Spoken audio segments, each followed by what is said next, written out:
wakati unafanyiwa mabaya mpaka unajiuliza nitakuja kutenda mema mimi? Ushapitia hiyo hali? Unafanyiwa mabaya na watu wa nyumbani mwako mpaka unajiuliza, hivi nitakuja kuwasaidia hawa? Kubali, ndo dunia hii.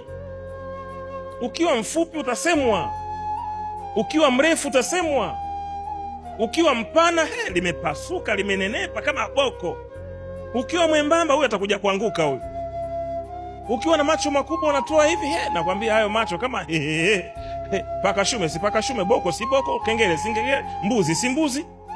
Ukiwa na vimacho huyu naye angezaliwa China tu huyu. Neno vizuri. Ukiwa mwembamba huna chochote huko, haya muhindi anakuja jamani. No. Haya Mungu basi kakujalia huyu na mzigo wake huo. Nini utakachokifanya katika dunia watu wasiseme?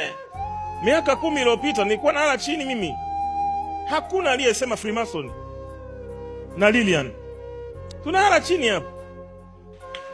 Tukubaliane na hayo. Tukubaliane na hayo jamani. Hakuna aliyemsema Suluhu Hassani, Samia. Hakuna aliyemsema kwa miaka hiyo, hakuna aliyemjua. Lakini leo kila mtu yuko mdomoni mwake. Ukipandishwa sehemu fulani, kubali hayo. Hata wewe umekuja leo, hauna chochote. Nakwambia ukweli, Mungu akikuinua, utaona hayo. Ndio. Huna gari nzuri tu anakuogopa hapo ulipo. Huna gorofa tu anakuogopa. Huna maisha mazuri tu hapo ulipo wanakuogopa. Hayo ukiwa nayo, bwana liwalo na liwe. Watuite vyovyote, lakini leo lazima utaongezeka. Napokea. Unaogopa kuitwa? Unaogopa kuitwa? Unaogopa kuitwa jina baya? Unaogopa kuitwa jina baya?